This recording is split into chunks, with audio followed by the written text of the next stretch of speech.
Oke, sobat muda, sepertinya saya sudah terlalu banyak jawab-jawab juga nih.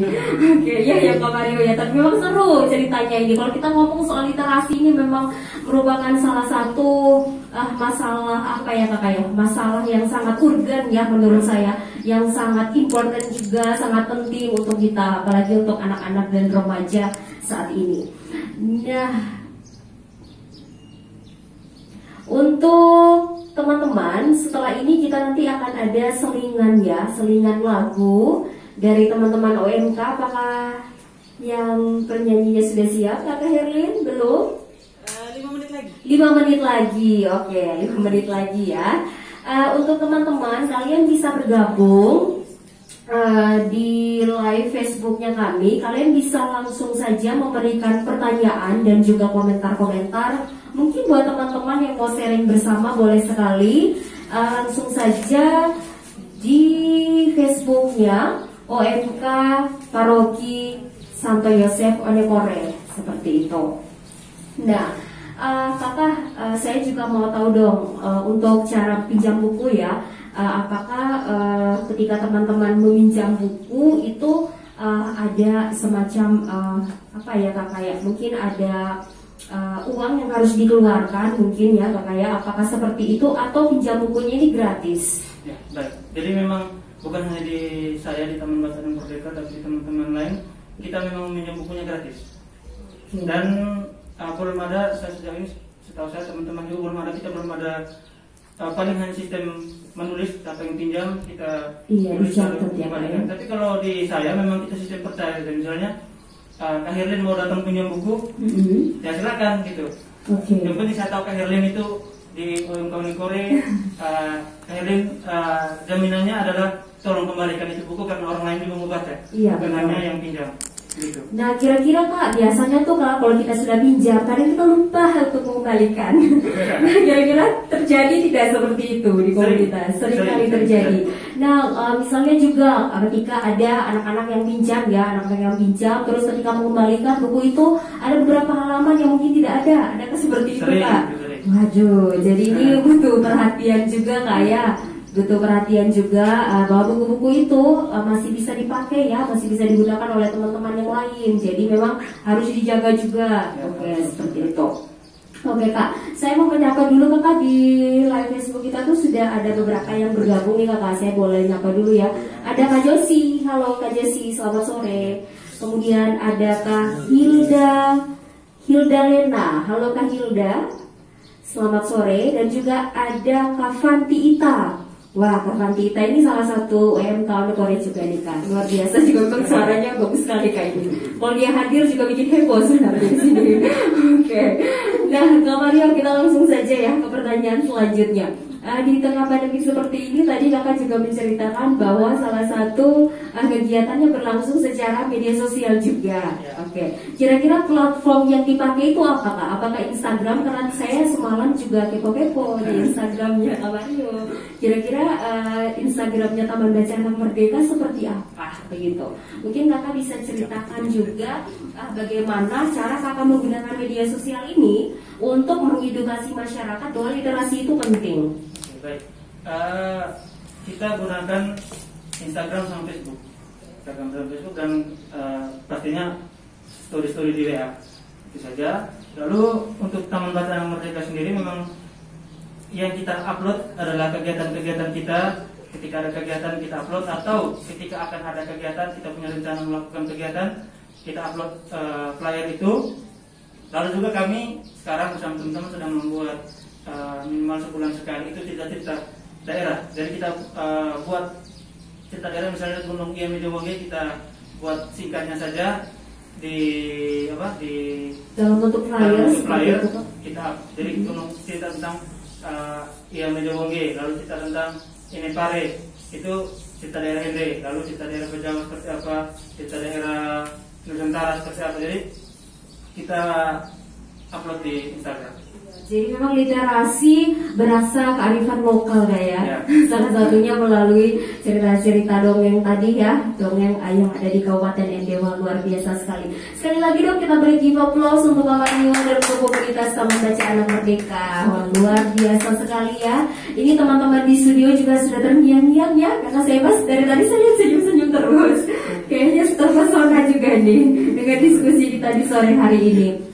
Nah, Kak Mario, saya pernah nih Kak bergabung dengan beberapa komunitas juga yang ada di Kota Kupang dulu waktu masih zaman kuliah. Dan itu saya benar-benar mengalami kesulitan karena memang harus membagi tenaga, membagi waktu. Apalagi di zaman kuliah itu kan kita numpuk-numpuknya sama tugas-tugas kuliah. Kira-kira di saat itu waktu Kak Mario masih sementara kuliah, dari Kak Mario juga ceritakan bahwa Kak Mario sering beli buku begitu, dan ketika Kak Mario selesai membaca buku itu, kira-kira ada tidak kayak hal-hal yang mungkin Kak Mario ajak orang lain untuk berdiskusi seperti itu? Baik, kebetulan di tempat saya kuliah waktu itu memang saya jarang ya bergabung dengan komunitas-komunitas seperti itu. Cuman ketika saya kuliah, karena kami di asrama bersama teman-teman, saya menjadi satu orang yang vokal untuk mengajak teman-teman membaca. Jadi saya punya buku bagus nih, ini bagus buat kau. Jadi saya paksa saja, silakan baca. Jadi selama kuliah hanya seperti itu saja, selama kuliah. Jadi ketika sampai di sini membangun teman bacaan memang banyak juga tantangannya. Paling penting adalah yang paling adalah kesibukan masing-masing dengan pekerjaan, lalu teman baca akhirnya terlepas begitu saja. Tapi syukurlah kami bersama teman-teman membentuk forum itu untuk saling mengingatkan. Forum Giat Literasi ini kita saling mengingatkan. Ketika down ada yang ayo ini aktif lagi. Ya, betul Pak. Jadi kita selalu mengingat apa semangat awal kita. Betul. Jangan lupa semangat awal. Ketika saya bangun taman baca ini, apa semangat awal saya? Betul. Jadi ketika saya sudah ini capek atau down, saya ingat lagi saya bangun waktu itu untuk apa? Seperti itu.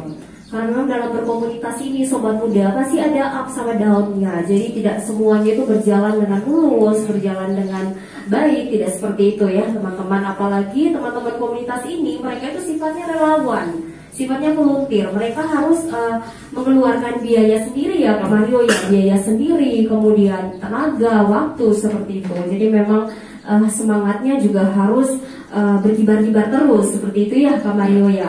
Dan memang hari ini juga saya mau mengucapkan kemarin ya kita sudah melewati Hari Kebangkitan Nasional. Jadi semoga anak-anak muda, khususnya anak-anak muda di Kota Ende ini semangatnya selalu membara-bara. Iya ya Kak Mario ya. Oke Kak Mario, saya juga mau tahu Kak Mario bisa sharing-sharing juga dengan sobat muda yang saat ini sedang menyaksikan live IG Sijo. Maka bisa ceritakan sedikit adakah hal-hal yang membuat kakak down, selama ini ketika kakak sedang menjalankan beberapa kegiatan atau misi di Taman Baca Anak, yang pada akhirnya mungkin Kak Mario mungkin sempat mengeluarkan pikiran-pikiran yang menyatakan bahwa buat apa ya saya harus capek-capek seperti ini. Ada tidak seperti itu kakak? Ada kayak down-nya yang ada di dalam diri kakak sebagai founder itu sendiri? Kalau saya sejauh ini down dan untuk pemikiran seperti itu tidak ada. Memang kadang capek. Jadi ketika saya kerjanya di Nongkonda, jadi setiap hari harus balik. Ketika saya pulang memang anak-anak. Jadi perpustakaan itu saya bentuk perpustakaan umum terbuka. Iya. Jadi anak-anak tuh saya sampaikan ini punya kamu. Jadi saya tidak kunci, saya lepas saja. Memang tapi kadang ketika pulang kerja capek atau pulang berkegiatan, itu buku-buku tuh tersiram, terbuang kemana-mana, berantakan. Itu yang bikin aduh anak-anak ini seperti itu. Lalu saya bersama teman-teman kita rapikan lagi. Tapi besok seperti itu lagi, ada yang robek, bahkan misalnya ada permainan-permainan edukasi seperti catur, monopoli itu tersiram kemana-mana. Nah itu yang bikin kadang emosi. Itu sudah capek pulang kerja, capek pulang kerja terus siap ini buat kamu, buang-buang lagi. Betul. Seperti itu. Kadang kemarin pintu di Taman Baca itu rusak, sampai sekarang saya belum perbaiki karena pintunya itu patah, anak-anak main-main, kejar-kejaran tabrak sampai patah. Tapi saya lepasnya dulu. Gitu. Oke. Kakak saya juga menyapa dulu ya teman-teman yang sedang live. Ini ada Kakak Babas Liwa, suka sekali dengan Kakak Mario yang sudah sharing sharing pengalamannya di sore hari ini. Boleh tahu kok Mas, stok buku apa saja yang ada di Taman Baca Anak Merdeka? Ya, baik. Kebetulan saya tadi siang itu lagi beres-beres mengatur rak buku. Bukunya anak-anak itu cukup banyak, bukan anak sekitar 2.000 sampai 3.000 buku. Lalu buku dewasa juga ada, kita ada novel, buku fiksi, lalu buku non fiksi seperti buku-buku tentang kepemimpinan, lalu buku-buku hukum HAM, undang-undang, politik itu cukup lengkap. Lalu buku-buku tentang agama dari agama Katolik, Kristen sampai agama Islam itu ada.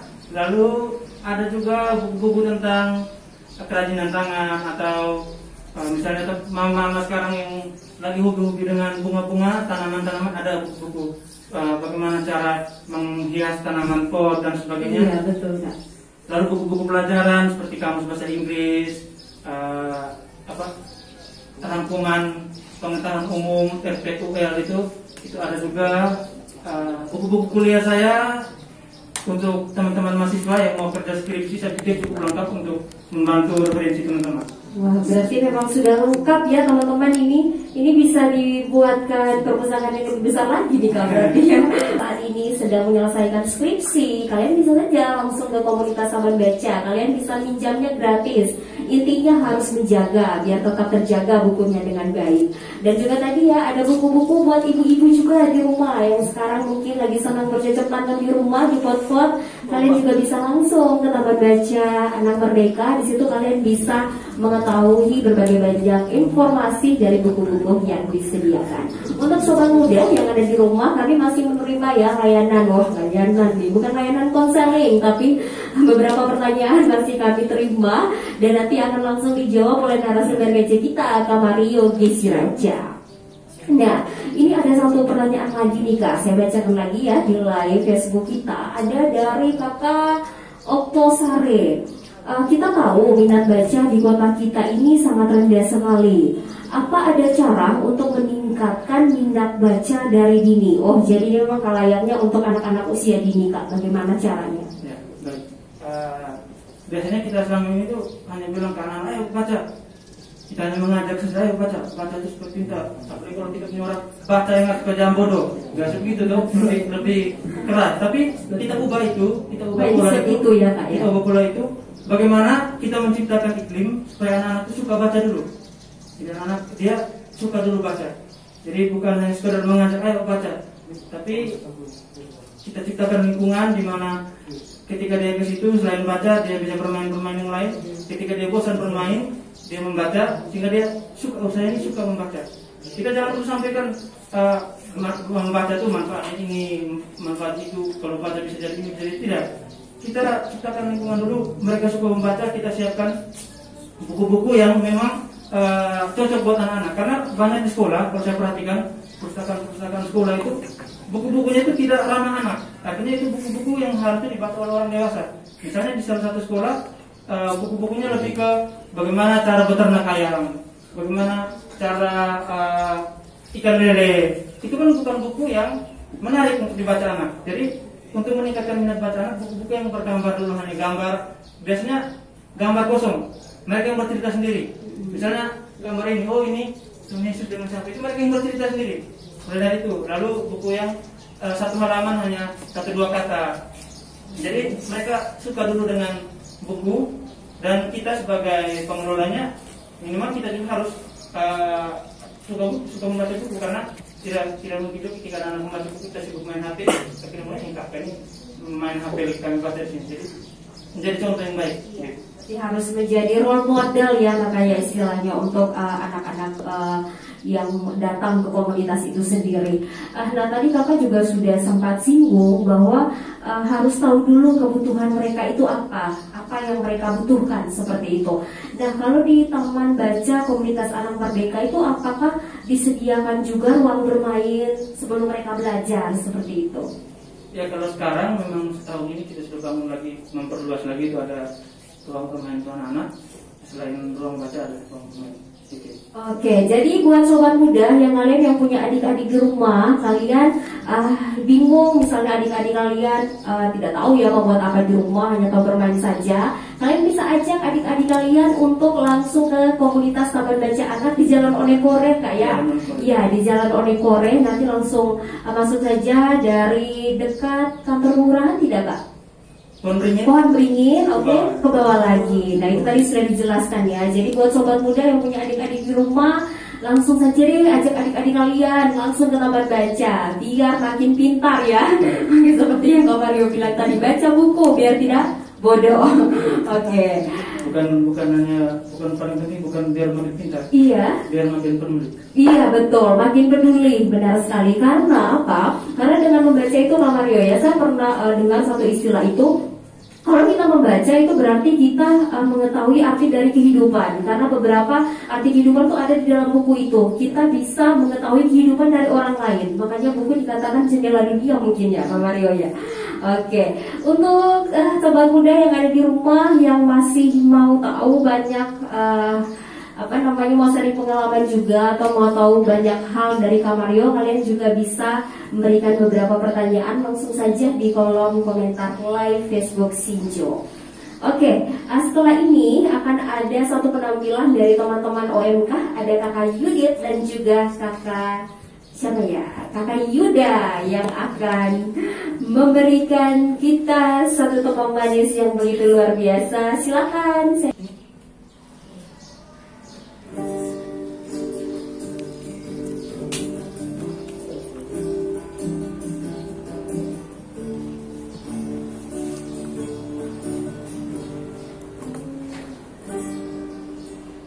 Terkadang kita merasa tak ada jalan terbuka, tak ada lagi waktu, terlambat sudah.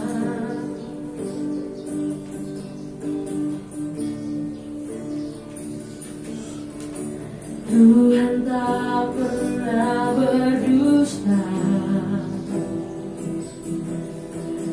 Dia selalu pegang janjinya. Bagi orang percaya, mujizat nyata.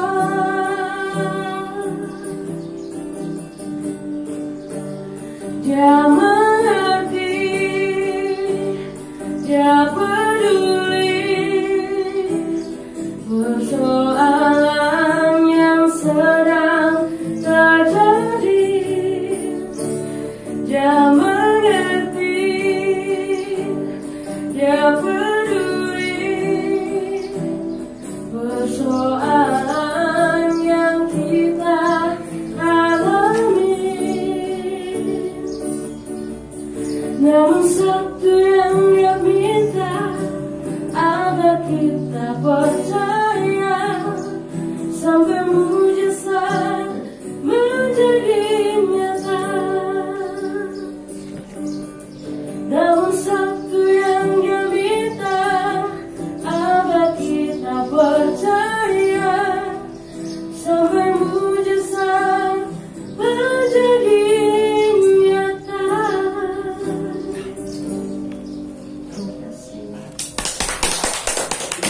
Terima kasih untuk Kak Yudit dan juga untuk Kak Yuda, luar biasa sekali ya sudah menghibur kita di sore hari ini. Sudah petang ini ya, suaranya merdu sekali nih, luar biasa. Kak Mario, kita juga mau menyapa lagi ya teman-teman Facebook yang sudah bergabung. Ada Kakak Antonius, Mas Media, perwakilan Ende. Oke, kemudian ada Kakak Miki Kajo. Selamat sore Kak Miki dan Kak Antonius. Ini ada satu pertanyaan menarik dari Kak Miki. Apalagi di tengah pandemi seperti ini, biasanya itu kan dari sekolah meminta anak-anak untuk mengerjakan soal lewat HP, lewat handphone ya, atau gawai bahasa Indonesia yang benarnya ini. Oke, lewat gawai ya Kak ya. Nah, banyak kebiasaan anak-anak yang mungkin menggunakan gawai ini untuk bermain game online biasanya. Jadi mereka sudah tidak mau membaca lagi, mereka lebih enak memain game online tadi. Nah, bagaimana caranya Kak Mario?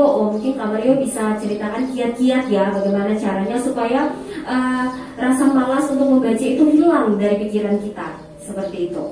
Untuk anak-anak saja? Iya, untuk anak-anak. Jadi memang ini masalah kita bersama, cuman gawe ini juga seperti kami sampaikan tadi, kita mendekati orang tua. Jadi dibatasi, anak-anak itu dibatasi waktu untuk bermain. Memang ada orang tua yang bisa, ada orang tua yang tidak bisa. Karena orang tua bekerja, biasa hal yang terbaik bagi mereka mungkin adalah kasih saja anak HP supaya jangan ini pusing. Tapi memang tugas dari kita adalah selama ini kami mendekati orang tua supaya atur waktu supaya anak-anak itu kurangi main HP, boleh datang ke taman baca. Nah, di taman baca itu kita kita kenalkan juga ke orang tua literasi digital. Jadi literasi digital ini selain literasi dengan buku, itu ada buku-buku digital. Kita kenalkan orang tua akses buku-buku bacaan yang ramah anak itu seperti di literasi cloud itu ada, kita kenalkan kepada orang tua. Lalu kita ajak anak-anaknya ke taman baca. Ketika taman baca, kita ajak anak-anak kurangi dulu ini main HP, main gamenya. Kita cerita-cerita dulu main yang lain seperti main catur, monopoli, atau mau baca buku silakan. Tapi kali ini stop dulu main HP. Biasanya jika diajak baik-baik bilang anak-anak ikut, mereka mau biasanya. Kak Mario, betul ya, memang harus dengan cara seperti itu ya, pendekatan itu paling utama. Jadi setelah kita sudah melakukan pendekatan, kita gali kebutuhannya dulu ya Kak ya, kira-kira buku apa yang cocok untuk mereka, sehingga mereka nyaman, mereka mau untuk memulai untuk membaca tadi. Kalau misalnya kita langsung masuk saja, kita langsung ajak aja, wah berarti gawat juga ya, agak susah. Itu ngajaknya harus berulang-ulang, harus berkali-kali seperti itu. Mungkin apakah di tengah perjalanan, di tengah pandemi seperti ini, Kak Mario pernah mengalami kesulitan apakah ketika mengajak anak-anak untuk membaca, anak-anak dan remaja khususnya? Kalau selama ini memang sebetulnya memang kadang anak-anak sudah kenakan bermain, apalagi COVID begini, dengan pandemi ini, mereka sudah tidak lagi sekolah, lebih enak bermain. Tapi kita ajak terus, panggil terus. Kadang itu ketika mereka bosan bermain, itu mereka akan ke taman baca. Nah, situ baru kita bisa ini masuk bermain bersama mereka. Oke, jadi memang agak susah betul ya Kak ya untuk mengajar ini, apalagi membaca. Itu amat sangat susah. Tapi saya senang sih kalau kan ada beberapa program pemerintah, bukan beberapa ya, memang ada program pemerintah di sekolah-sekolah itu 15 menit sebelum mata pelajaran dimulai itu kan anak-anak disuruh membaca tuh. Kakak Mario kan sebagai guru nih, apakah itu masih diterapkankah saat ini atau seperti apa penerapannya mungkin ya, bisa diceritakan? Sejauh ini masih, tapi saya tidak tahu sekolah lain di tempat saya mengajar memang masih 15 menit sebelum pelajaran kita ada membaca, tapi bukan hanya 15 menit. Kalau di kelas saya bukan hanya 15 menit. Memang ketika